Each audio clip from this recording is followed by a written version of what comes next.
ڕێز و خۆشەویستی برادران، ڕێز و خۆشەویستی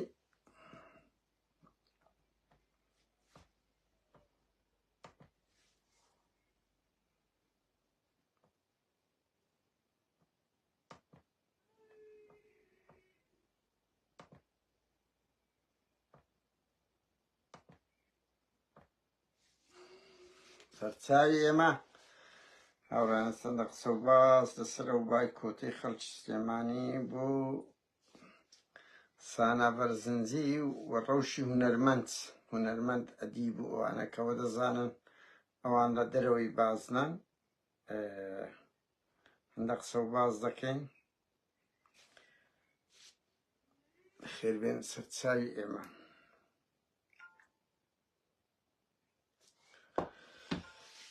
سەرچاوی ئێمە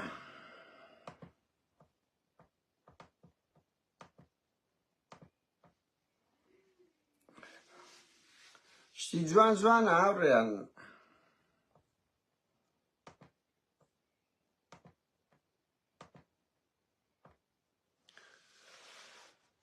ئەوە هەر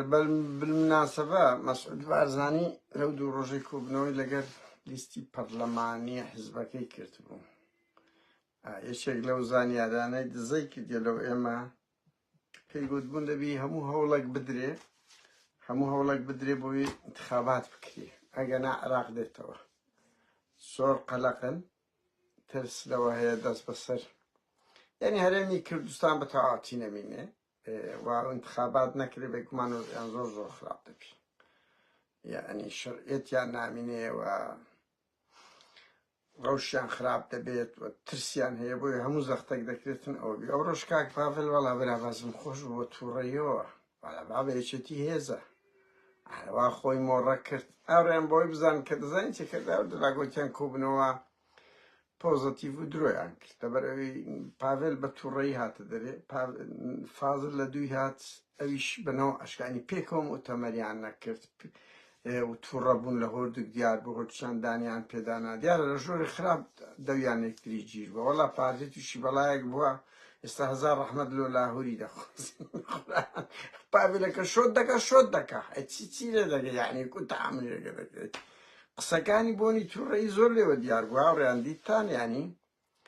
یعنی گویا کۆنتڕۆلی خۆی کردیە بەس پەیمان باشە فرێدا سپۆرتە کاک پاڤێل وەڵا بابە سپۆرتە بەخۆ بەڕیشەوە. ئێستا کاک پاڤێل نیشات نییە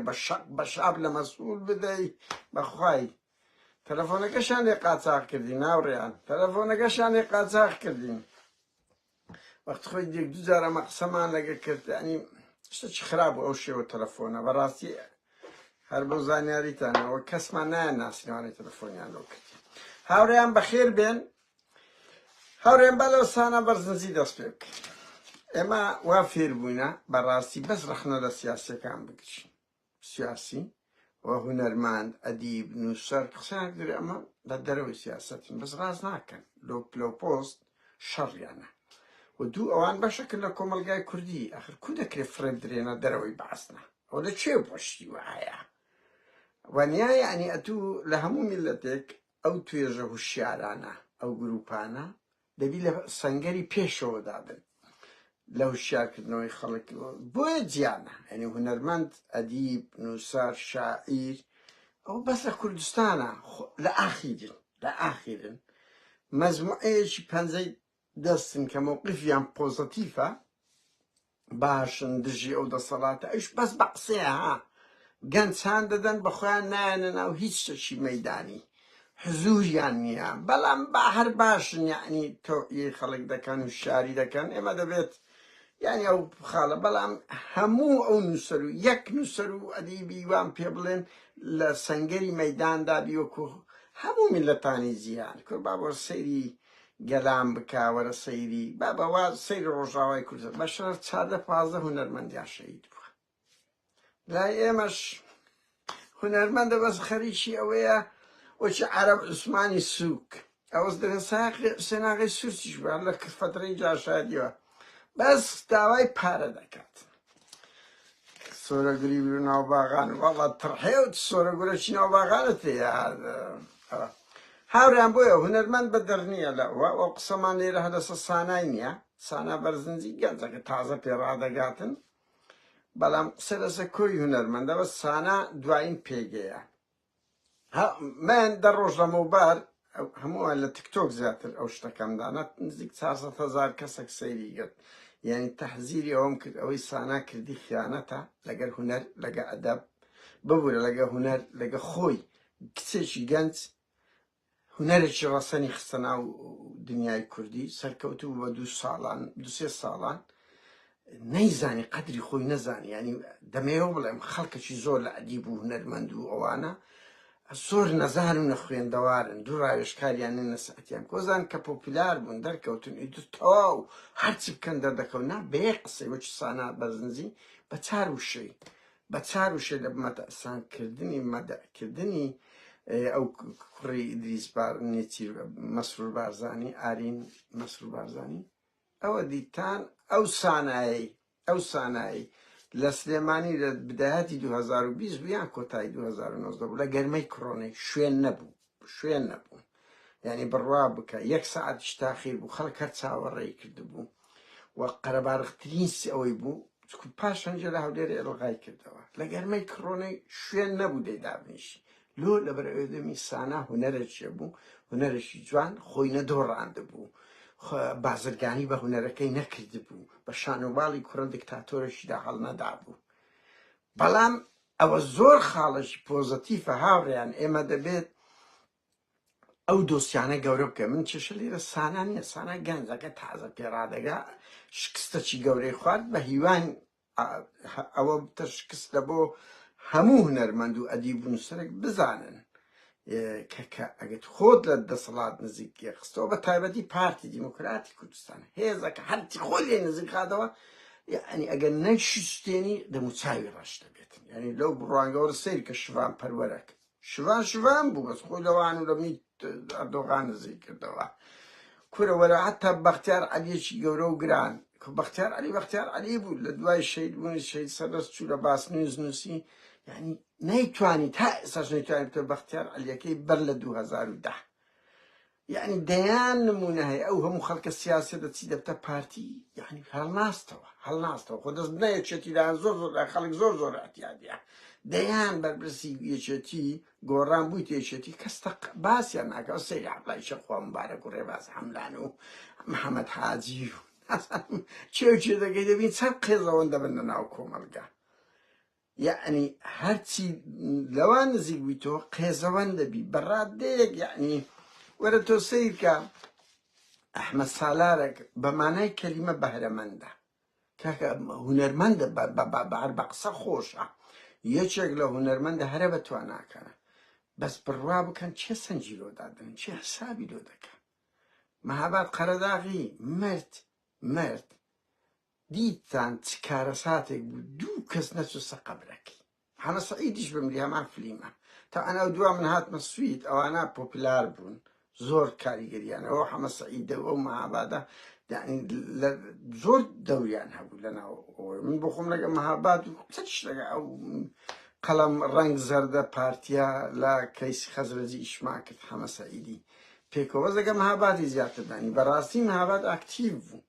و ناودەنگەکی گەورە بوو لە ستۆکۆڵم بەڵام دیتان کە خۆی تەسلیمی پارتی کرد چۆن کە مرد 2 کەس نەهاتەکنی ینی بۆیە ئەدیب هونەرمەند و ئەحمەد سالاریش بمری هەمان فلیم دەبی بڕوا بکە یعنی ئەمە سەعیدی شەمان دەبی زۆر بێ ئەو نووسەر و ئەدیبانەی بەگەر پارتی کەتینە هەما فلیم دەبن نابینی کەمال مەزەرشی گەورە و گران مرد خۆ هەندەشی ئەوەی نەکرد لە بەرەوەی خاوەن هەڵوێستێک نەبوو نەیتوانی ببتە بابەتەکی ڕۆژەف بە ئاستی کەسێکی وەکو مستەفای حەسەن گەورە هاوڕێیانە من دەمەوێت بڵێم ینی میلەتی کوردوانیە ینی میلەتەکی تا ئێستاش جوانی زۆر تێداما ئێمە هەردایانە ڕۆژبینەکەی نەبینین تۆ وەرە سیر کە مەزان خەڵک نزیک 170 بایکۆتی انتخاباتی کردی ئەو 130 کەشی کە چووە بڕوا بکەن 115 زیاتر بە ناچاری و لەبەر مەعاش و ئەو شتانەیە و نان بڕایە یعنی 115 شان نەگەدانمایە خەڵک ناستن ناوەوە خوارە تۆڕی هەیە چێ هێدێ دیموکراسیە دەوەی زۆر خراپە لە بۆ خوێڕی تۆڕیانی شێدیاوە بەسە شاشەی شتت پێ دەنووسی بەرحاڵ یعنی بەنمونە زۆر نمونەی جوان پیشان دەدرێ مەسەلا نەوشیروان مستەفا کە مرد هاوڕێیان چێ هەبوو خەمی لێ نەخواتبی بەجەدی دیتان ئەو هەولێرە وەڵی کۆسکۆد و قادری ئازی عەلی نەمر پێی گوتم وتی ڕەئی سەفارەتی هۆڵندی بە ئێمان گوتیە لە سەروی 250,000 کەس چتە تازێ نەوشیروان مستەفای لە ناو هەولێرێ برا لە ناو هەولێرە دیتان سەڕەنجیرا بوو چی کرا لە سلێمانی لە بۆی لە دڵەوە بۆ چەوی تاالبانی نەبوو چێ و شتە تەمسیلیانێ نەبوو بەڵام کاتێک نەوشیروان ڕووی لەو خەڵک بە دیار کرد کابراچ ڕازگۆنیە بزانێت سە دە کەس بەکن تەرمەکەیدا دەچی یعنی مستەفا ئەسەن گەورەیە کورە هەژارێک بوو دیتان هەموو پانتای سوسیال میدیا لۆی داگیرکرا سەردەش عوسمان کورە هەژارەکە ئێستا لە هەموو پیادەی کوردی لە ناو خەڵک خۆشەویستتر و ڕەمزتر و ئەوەترە کاوا سۆران ویدات یعنی هەموو ئەو شەیدە گەنجانە لە هەموو عەشیرەت و سەرۆک حیزبانە خۆشەویستترن هاوڕێیان ئەوانە هەموو جوانی خەڵکە یعنی مەسەلا هەر یەکێک لە دەنجی جوانە دەمرێتن پانتای سوسیال میدیا دەبتە ئەوە بەس یەکەشکە خەڵک خۆخواتی ئەوانی کە بمریتن ئەو کۆمەڵە کشتی جوانە مەسەلا ئەردەلان بەکرد بنمونە کاکە وڵای ئێستاش بەعز دەکرێتن هەموو خەڵک خۆش دەوێتن وایانە لەبەر ئەوی هونەرمەندێک بوو خۆی نەدۆڕاند وە لێ دەسویدیش بۆ منەوە دەیپرسیم ڕاست بوو یەکێتی بوو بەڵام وەڵایەکی ترشی پەککانی بوو بەخوا لە هەموو حزورێکی ئەوەی هەبوو ڕاخنەی دەگرت قسە لە ڕوو بوو لە مەیدان بوو مەیدان هاوڕیان لە هەموو کاری چالەنجەکان بەشداری دەکردەوانەی دژی ترکیا ئەوانم ئیکاکە بۆی خۆشەویست دەبی ئەتو بە نەمری دەمینەیەوە خۆ زیاد دەسعەدی هونەرمەند یەک دنیا ئیشی بڵی بەس بەهۆ حکمی ئەوەی تەسلیمی پارتی نەبوویتەوە ئەمە لێرە ناوڕێن ئەمە دەیناسینە نزیکترەوە بەرحاڵ ناچمە سەر ئەو نوقتەیە بەڵام بە حکمی ئەوەی تەسلیمی پارتی نەبووی تۆزانە خەڵک چەند ڕێزی دەگوی وەنیە شڤانە کەچی کورا و برایان تاتی سازە چەند قێزەوەنە چ هونەرەش پێیە هونەر پێوەەر نییە تو داهێنانەکەت هەیە ئبداعەکەت هەیە لە شعر لە ئەدەب لە ئەوە چکۆکو گوتم جارەکەی تریش دەیان فاشەکان نازەکان بەعسیەکان ئێران تورکیا پارتی وێچێتی خۆ دەیان سەر و کەسی بە توانیان هەیە کاکە تواناگە تێکەڵ چێشی ئەخلاق نەبی ئاوە کوسانە بەرزنجی دەبتە گاڵتە جار یعنی بەهرە چییە بەدەدەوەی ڕۆژێک ناسر باسی کرد گوتی کاکە ئەمە بەهرێکمان لێرە هەیە ئێلێرە هەیە مێشی هەیە لە دەستی هەیە ڕەسامە بەس ئەوە پێوەەر نییە کاچ خۆم پێوەری گرنگ ئەوەیە تۆ شتی جوان فرێدێ ناو کۆمەلگا لەبەرەی خەڵک ستەم لێکراوبی دژی زوڵم بی لەبەرەی ئازاری گەلەکەت بی قوربانیەک دابێ جوانیەک فرێدێ ناو کۆمەلگا ئیکاچ خۆم ئەمە کۆمەلگای مەوانیە بەجددی ئەو نووسەر و ئەدیبانە قەت دەبینن بە دەگمەن شتێکی جوان فرێ بدەن کورە لە ژیانتان دیتان ئەدیبەک نووسەرێک شاعیرێک لە پێشەوەی مزاهرەکی زدی ئەو دەسەڵاتەی بنمونە یعنی من نامێ ڕەشبینتان بکەم بەڵام نایان بینی بەس وای لە بۆ معاشی لە بۆ پارەی بە دوای لەوت شەڕە و هەرایەکە لە بۆ داوەتەکی لە بۆ بەشان هەڵدانی ئەو جەلادانە بۆیە هەموو ئەو نووسەر و ئەدیبانەی لە نمونەی سانا بەرزنجی ئەو سانایە بە 2-3 ساڵ باش گەشەی کرد خەڵکەکی زۆر بۆ خۆم زۆر جێم لێ ڕاگرت بەڕاستی هونەرەشی جوان ڕەسەن تێکەڵ چێش کچەکی گەنج پەیدا بوو بەس کەسێک نەبوو پێ برێک بابە بێعەقڵ مەبە عەدنان کەریمە کەت کە سەد لە تو بەرزتر بوو بەنمونە وەرە مەزەر خاڵقیەک ئەو هونەرە بەرزەی هەیە بەڵام لە دەمەک مەدعی ئێرانی کردو نازەم کۆنە کۆمەڵک ئەوەی هەیە و دەمەک قسەی نییە حزوری نییە کورەوە مەدزەی هیچی نەکرد بەس مەد حوسەنای تاالبانی بەرهەم ساڵی کرد تا حەدەک پێکات ئەتو بەرامەوە دەبینی برایم تاتی سازەکە کاکە هەمومان بیرۆریمان لەگەڵی هەیە لە کوردستان چێ هەیە لە ئێمە بیرۆری لەگە ئی بۆی نەبیتن کاکە ئێستا دێتن 200 کەس هەبێر ڕسمی گرت 2 ملیۆن کەس تفونەعلەتی کردن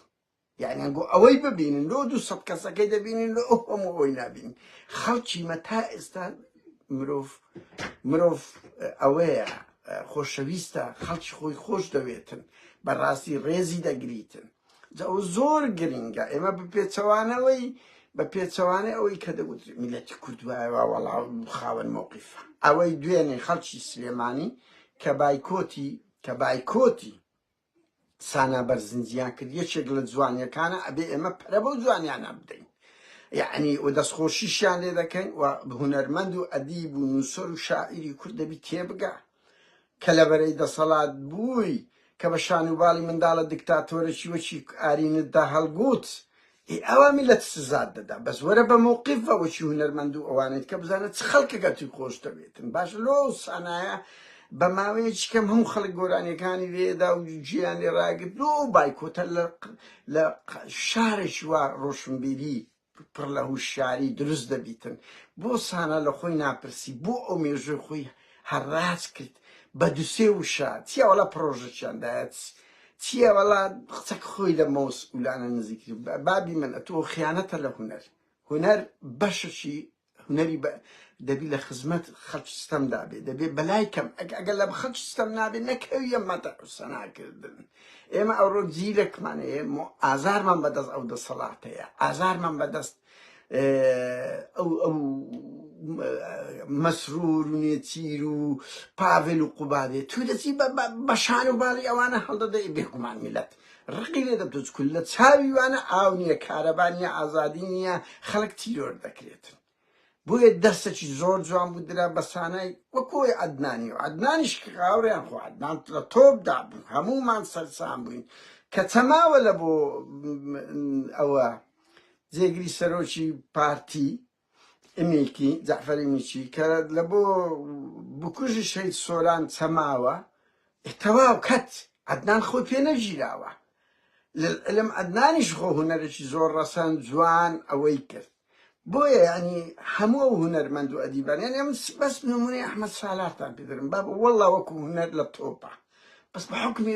ئەوەندە بێقیەمە ئەو کورە مەدعو سەنای سوێکی ئاویەکە بەجددیمە ینی ئینسان ئاخر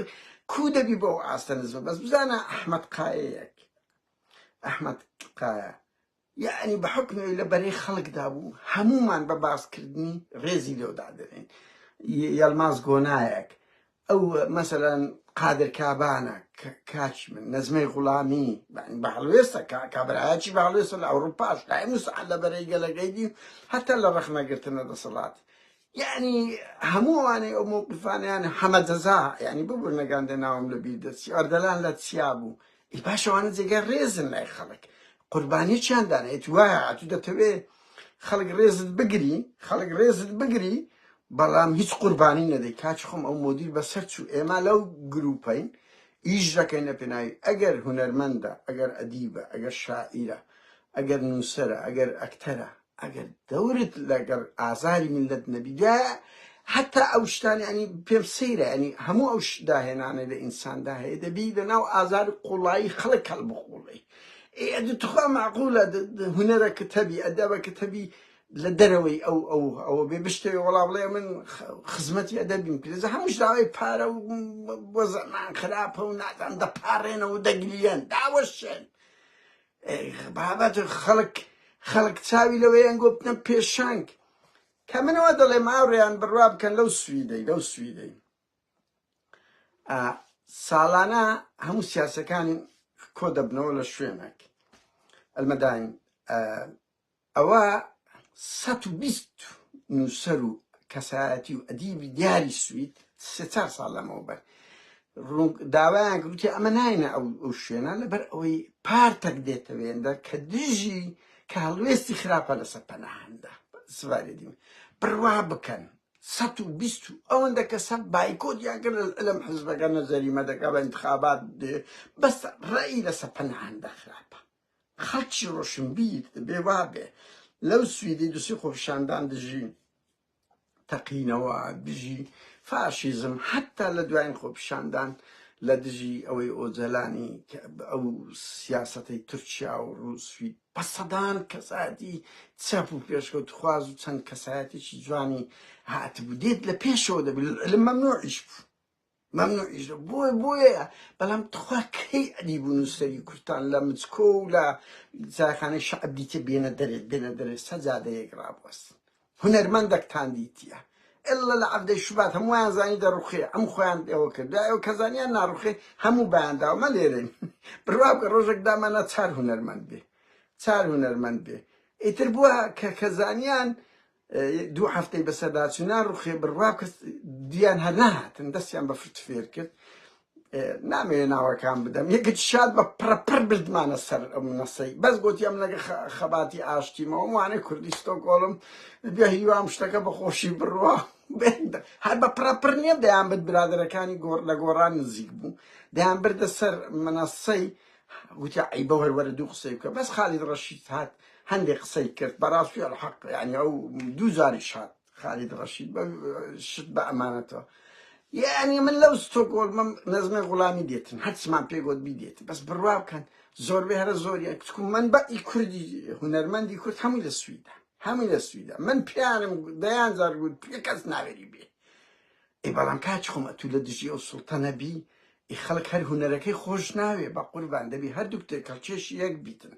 اگر هر دو گوی بوی اوی سانای من دست خوششی صد بعرب کموا بهیوام نکسانه همو او هنرمندو ادیب و نوسر و شاعر و اوانی خوانی پیزور گوری او فشیان کنوا او تیام بگیرن بطالیام کنوا گنز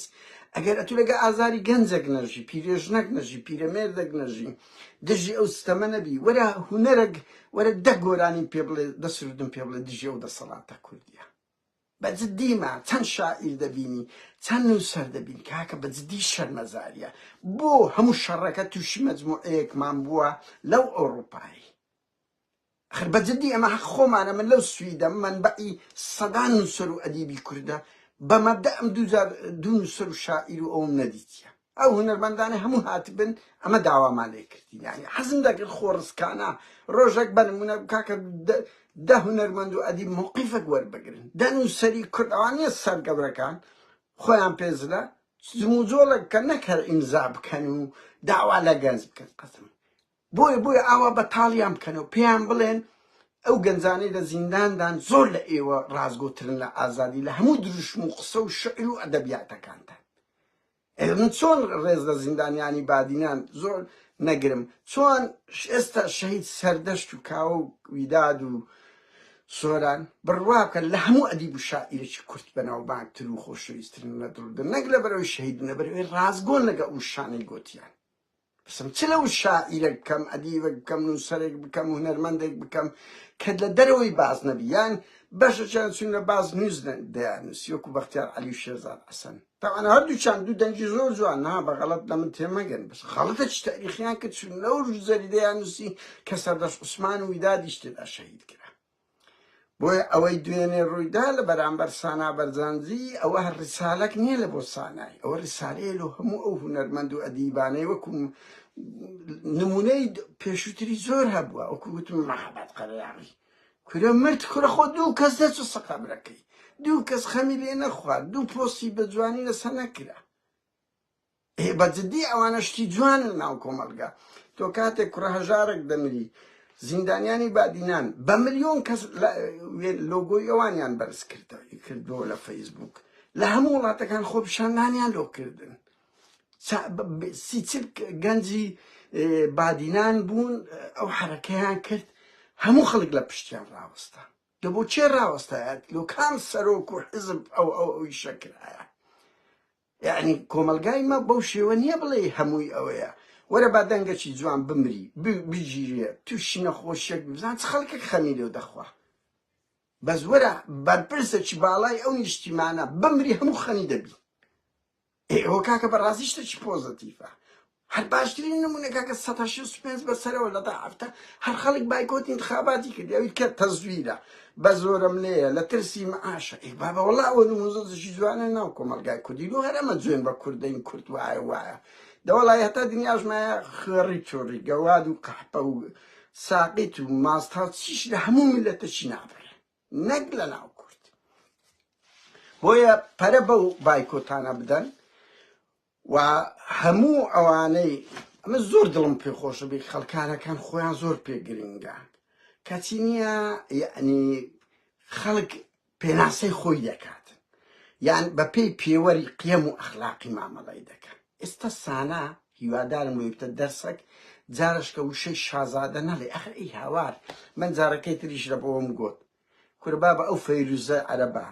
وەڵڵا سەرۆکی فەڕەنسا ئەو ماکرۆنە چۆ فەڕەنسای چۆ لوبنان یەکێک لەو شوێنان سەردانی کرد سەردانی ماڵی وی کرد سەردانی ماڵی وی کرد مازدە ڕۆمی یعنی هەموو خەڵک خۆشی دەوێت لەناو فارسی شێ لەناو ڕەنگی کورد ئەکو ئەو ئەحمەد کایە وەڵڵی ئەردۆغان بەش گەرمەی انتخابە ئەوەی پرۆسەی ئاشتی بوو نەگەوە داوەکو داوای لێبوردنی لێ کرد کە ئەو مامەڵەی لەگە کرایە دەیان هونەرمەند ئەحمەد کایە ئیلە الئەبەد دەبتەنەمر بەڵام بە سەدان هونەرمەندی دیاری ترەیەکە لە ئەحمەد خایی بەناوبانگترە مردن ئەو برایم تاتی ساسە خێڕیە بزانە چ هونەرێکی پێیە چ پۆپێ بەس سبەی دەمری وەکو خائینێک دەمریتم بۆی زۆر گرینگە هاوڕێیان ئەو پەیامە ئاوا بدرێتە ئەو گروپانەش کاچی من ئەتو ئەگە لەگە خەڵک نەبی لە سەجادەی نەبی قوربانی نەدەی دوو شەقل لێ نەدرێ دوو هونەر و ئەوەت نەبێ خەڵک ئاوەچ سانە بەرزەنجی بەتاڵت دەکات دەتکاتە گاڵتەجار واتکو ئەوە ڕسالەیەک بوو نەک لەو سانە لۆ هەموو ئەو گانەی خۆیان پێ پلارە وە دەزانن ئەوەیە ئاوە میلەت دادگاتان دەکا لە بەرچاوی میدیا هاوڕێیان خۆمەرز نییە دادگاییکردن ئەڵ لە قەفەزت بی ئەوە شێوەیەک لە سزا بایکۆت لەم وەکو گوتم ئەو سانە لە گەرمەی کڕۆنەی کاکە ئەوەی کرد بە سەدان بکورە بە هەزاران خەڵک لە شۆری هەموو ئەوانەی لێندربوون بە قورئان وتیان 50 دقە زیاتر تاخیر بوو ئەو بە چەپڵە و بە هەل ئەوە قەرەباڕغی و کڕۆنا بوو کڕۆنا هەزار کەس زیاتر لە ژۆرێ بوو ئێستا هیچ نییە 120 کەسەک بوو ئەوە دەبێت خەڵک ببرسی بۆ ئەو لەم لەو 3 ساڵەی ئەو کچە زۆر پۆپیلاریش بوو زۆر دەریش کەوت گۆرانی زۆر باشی فڕێدا بەس ئاوە ئەگە ئەخلاقی سیاسی کۆمەڵایەتی لەگەدا نەبیتن نەکەوە لەبەر ئەوە لە بۆ هەموو لایەکی هەر کەسێک پۆپیلار بی زۆر بە زەحمەت پۆپیلار دەبی دیار دەکەوی بەڵام زۆر بە ئاسانی دەدۆڕی کەس غرور نەیگیری بڵێ وەڵای ئەمن تەواو ئاوا بەیەک ئەوە نییە دوگمەی ئاڕەش دەبیەوە ریمۆڤ دەبی بە ئینگلیزیەتی ئەمە ڕێدەرەی پێدەگوترێ هەڕێن دوای شت کە ئەمن بڵێم لەسەر ململانەی نێچیر و ئەوە هەر ئەوەندە قسەی کۆتایشم دەست خۆشی لە خەڵقی سلێمانی دەکەم هیوادارم لە هەموو شوێنێک هەرموو ئەدیبەک نووسەرێک هونەرمەندێک لە نموزەزی وەکو سانای کە بە شان و باڵی ئەو دەسەڵاتی هەڵگوت یان لە بەرەی وان بوو بڕوا بکەن هۆی هانێ بکەن بڕوا بکەن یعنی وەکو دەسەڵات ئی هەندێنە ئەمن هەندە چان ببینم بەخواکو پارتی وێشێتی هۆی هانێ دەکەم بەشت چیان مەزان خۆڵ دەسەڵاتە هەر ئەو دەسەڵاتە هەر ئەوە نییە چەک بەدەستەکەی نییە هەر مەکتەب سیاسەکەی نییە نانا ئەو هونەرمەند و ئەدیب و نووسەرانەشن کە دەقیڕێنن لە بۆی کە گەنج هان دەدەن ئەو نووسەر و ئەدیبە نووسەرەکانیانان کە گەنجیان بەرەو شەڕ دەنات بۆیە زۆر گرنگە ئەو پەیامە بدرێتە هەموو لایەک کە تووڕەبوونی خەڵک هەر لەو دەسەڵاتە نییە لە ملحەقیقاتەکانی لە پاشکۆکانیتی لەو بەشانشن کە نموزەتێکی قێزەوەن فرێدنە ناو کۆمەلگەیان تجارەت بە بەهرەکانیان دەکەن یان خیانەت لە مهنەکانیان دەکەن ئاوە ڕسوایان بکەن نموزەزێکی زۆر جوانە پرەی پێ بدەیت بە هەمومان هەر کەسێک بەهرەکەی لەگە قیەم و ئەخلاق نەبوون قسەکانی با ڕسوایان بکەین هاوڕێیان دوایان شتەر بەسەریعی بڵێم ینی تا ئێستا ململانەی نێچیر و مەسوور زۆر گەرمە سارد نەبوویتەوە و ساردیش نابتەوە بە مردنی مەسعودیش لە پاڤێل و نێچیر لە پاڤێل و لاهور خراپتر دەبێ من نامانەوێت زۆر لەسەر شتەگرا زیاترەوەکو خەبەر باڵ دەکەین بڕوا بکەن تا ئێستا 270 بەڕێوەبەری گشتی وەزیر ڕاوێژکار خەبیر ئەوانەی ڕەوانی مارێک کردەوە هەموو جەماعەتی نێچیرینە وازم ناوێ مەعومە وای پێ دەرێ مەسرور لەبەر ئەوی باڵی ئەون هەمووی فرێداینە دەبێ مەعاشەکەیان داتی دەرێ بڕۆ لە ماڵی خۆت بە لەو ماوانە بەس ئەوی ئینقلاب و ئەو ئەلۆ 2-3 مانگەی ڕوویدا هاوڕێیان بەهێزترین کادیری ئایتی ڕووداوی گرت کڕی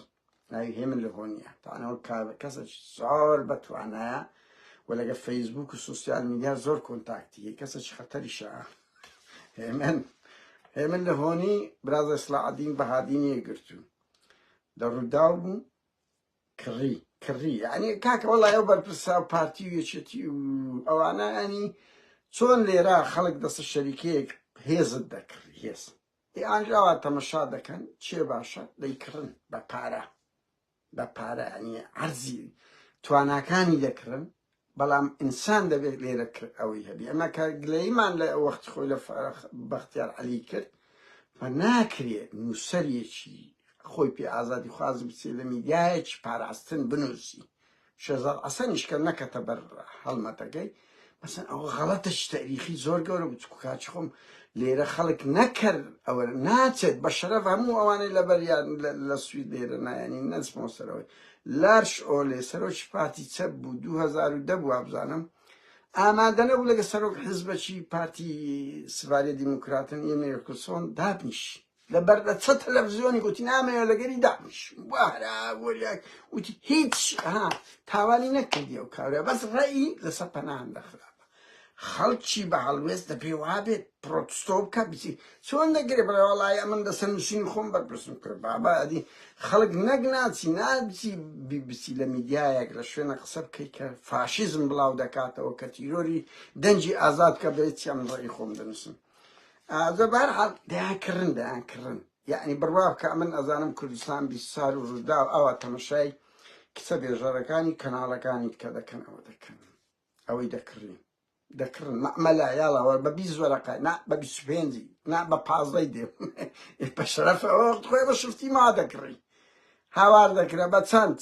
شت ما دەکرێت ئەوە لەگەڕ ئەو ڕۆژنامە نووس و ئەوانە دەکڕن ئەدی بە چێ ئەو کوڕانە ئەوانەی لە ڕووداو کردران هەموو 8,000 دۆلاریان دەدەنێ ڕەند سەنگاوی و هیوا جەمال و ئەوانیان هەموو ئاوا کڕی بە قوربان بە پارە لا ئیتر با قسە بکەن لەسەر ئەوەی بڵێن وڵایی بەرنامەکانیان زۆر باشە بەڵام ئەوان لە کەناڵێک ئیش دەکەن کە ئەو کەناڵە بەنەوت و قوچ خەڵکی کوردستان دزیاری دەکە هەر خۆشگوزەرانییان هەیە لەگەر وشەکانیان دژ بەیەکە بەنمونە بۆیە ئێستا نەکرد ئەو لە ناوە خۆیان شەڕی کوردستان 20 سال و ڕوودا و بڕواکە زۆر بەقوەتە شەڕی مەسرور و نێچیر لە پشتوە زۆر بەقوەتە مژگانەیەکوی گوتم ئێمە لە هۆنی کڕی ینی کڕیان گرتیان بۆ خۆیان برد نازانم هێ من چشمان لێ دەکات دوای ئەو قسانە کەسێکی زۆر خەتەرە لە فەیسبوک بەهەرحاڵ پێشەوا هەورامین کاکە یەکێک لە ڕەمزەکانی نێچیری بوو بۆ وەزارن لە پەرلەمان کڕیان لەو ماوانە کردیانە گوتە بێژی خۆی و لێ ئەوە کرد هەوراز گوڵپی یەکێک لە ئەملاقەکان یاچێک لە دەموچاوەکانی کەناڵی ڕوودا و سەرکەوتو بوو ئەویشی برد مەسروش شێرزاد سوڵتان کردیە بەرپرسی پرۆتۆکۆل ئەوانە هەموو ئایدی خۆی بوون ئایدی ئەو بوون ئەو گروپە لەو دو سێ ماگەنی ئاوا خەڵکە باشەکانیان لێ دەکڕی مەسروش پلایان دەداتی هەمووش سەر بە نێچیر بوون هەمووش بە نێچیری پێڕاگەیشت جگە لەوە هاوڕێیان ئەزە نێچیریش باباوە بین نێچیریش ئەوەندە ئینتیهازی و هەڵپەرستە جەماعەتی نێچیری بەرواکە و نێچیرە بەس خەریکە بازرگانی و ڕابواردن و خۆشی و جرک و ئێستا فێرە هەلیکۆپتەریش بووە ینی لە ناو بارزانلەوە لە گوندێک لەو گوندەشی هەلیکۆپتەری دەڕا پارێک نەدی بدیە چی وە دەرێن نەدی بدی کوڕەچیان بوو چیر و گونیان بڕێشکە لەو گوندە ئەو گوندی مەسرور فێر بوو بە تیارەی دەستە ئەمریکی وڵاتان و تاریخی و پاڤل هەیتی و نازانم قوباتێتی بەس ئەو سێ هەیتیان خوا بەجد دییانیان گوت چ بوون ئێستا هەریەکە بووینە خاوەنی ئەو شتانە دەژێ نابی قسە بکەن خەڵک لەو پەڕی وەزە خراپی بژیانش بالی کۆپتەری لەو گوندە ئەو گوندی بڕۆکورە نەک لە وڵات لە وڵات خۆ دیتان نێچیر لاوەی مۆنومێنتی بارزانی بوو بالی کۆپتەری بەخۆ بە کوڕا سەقەتەکەی بەڕیشەکە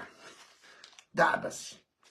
هەر خەریکی بازرگانی حەقی لە حزب و شت نییە بڕوا بکەن زۆر باڵی نێچیری دراموو و بڕە لی دوور دەکەونەوە بەس یەک شتی کردی هاوڕێیان ڕەوان بارزانی لەو ماوە لەو چەند مانگەی ڕابردوو هەندێک برن لە گەرمەی کۆنگرێ و هەندێک برن دوای کۆنگرە کردیە فەرماندەی لەشکری ئەرەس کە مەسئولی پاسەوانەکانی حکوومەت و ئەوە ئەمری ئیدارەکەی لۆ دەرکرد یعنی ئەو زۆر انقلاب بوو لەسەر مەسروری ینی لەبەرەوەی نێچیر سەر و شێرێمە ئەو دەتوانێت ئەو بڕیارانە دەرکرد ئیتر ململانێگان کەش وەک گوتم مەسئول لەو ڕۆژانە کۆبنەوەی لەگەڵ ئەوە کردیا بەڵێ لەگەر لیژن ئەوەکەی کردوتی وەزە زۆر خراپە دەبێ هەموو هەوڵێک بدرین انتخابات بکرێ ئەگەنا حکوومەتی عێراق دەگەڕێتەوە یعنی وەزعیان زۆر شڕە هیچ قووەتەچیان نەمایە نابینێسا وەکو بەشێک لە حکوومەتی عێراقش استقبال دەکرێت مەسرور چۆ فەڕەنسای بە ئاڵای عێراقەوە استقبال کرا نێچیر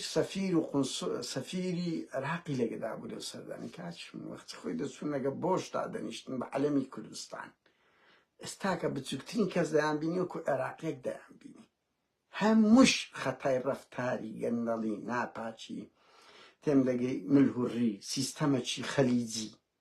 ئیتر وانە کێشەی کوردیشان دۆڕان بڕوا بکەن ئەو حکوومەتی هەرێمە تەنیا لەسەر کاتمایە کەس لەگەڵیان نمایە من کەوە دەڵێم بەرپرسم لە بۆ مجامەلەم نییە ئێمە بەشەکی دەزانین هیچ کەسێک لە دڵەوە لەگەریان نمایە دەزانن دزن دایان بینین کاکە چ ژیانێکی هایلایف ئەو دوسێ فامیلیە گەورە سیاسیە مەسئولەکان کو دەژین خەڵکی کەش کو دەژین چ نائەدالەتیەکەیە چۆن لەش فرۆشک لە سەدان بنە ماڵی شەهیدەوەتر بۆ ئەم خەڵک لیان دوورکەتیتەوە و لێ دوور دەکەویتەوە مەسئولیش باش دەزانی ئێستا بەس هەموو خەمیان ئەوەی انتخابات بکرێگە ناو حکوومەت و پەرلەمانش قەپات دەکرێت هەر بە یەک جاری لە ڕووی قانونی و شەرعیەتیان نمایە ئێستا هەموو کار بەڕێکردن ئەگە انتخابات هەتا بە چەند انتخابات ئێستاش بکرێت حکوومەتی عێراق سەرپەرشتێکە ئەوەش زۆر باش نابی لە بۆیان بەڵام هەر قسە کەناسەیان دەداتەوە هاوڕێیان زۆر سوپاسان دەکەم بۆ ئەو کاتێ لەگەڵ منتان سەرف کرد سوپاس بۆ ئەوە هەرویستم ئەو پەیامە بدەین ئێمە هەڕە قسە لە سیاسەکان نەکەین با بین لەسەر هونەرمەند و ئەدیب و نووسەر و شاعیرەکانیش بکەین و پێیان بڵێن ئەنگۆ ئەگەر لایەنی داهێنان تێمانەی ئەوە نییە ئەبەدی دەبی مانێ ئەو نییە لە دەرەوەی بازنەی ڕەخنەی هەر ئەدیب و نووسەر و شاعیرێک نەکەرسانە بازنجی و زۆر خۆش شەهاڕیان کە دەبینی ئەو جوانیانە لە ناو کۆمەلگای کوردی دەبینی کاتێک شتێکی مەسەلەن کوڕ هەژارێک شەهید دەبێت کاتێک کەسێکی جوان دەمرێت هەموو کۆمەلگالۆی دەهەژێت بەڵام بە پێچەوانەوە دەبینی خائینێک خۆفرۆشێک ویژدان مردووی ئەوەیەک ئەو قەڵەممە دەستانەوە چی وتمان کۆمەڵک ناومان گوت یان سەنگەر دەگۆڕن یان تەمەلوقسی دەبن دیتر یانی دە چ بەهرەیەکەوە لە چ خۆشەویستیەکەوە دێنە سەر سفر کە ئەوە دەبێت پەرەی پێ بدەین و ئێمە هەوڵ بدەین ڕەخنەگیری دیار دەبین ئیتر ئەو دیاردەیە لەسەر هەموو چین و تێژەکان بێن نەکە لەسەر سیاسی لە هەموو میلەتێکی شوایە ئێمە ناکرێوانە فرەدەینە بەرەو باز وەڵامە تێکەڵ بە سیاست نام وەڵاهی درۆی دەکەن هەموو لە پەرەوەرگردن و پۆست و مەنسەب لە هەموو کەس خراپترن کاتێکی خۆش سوپاس بۆ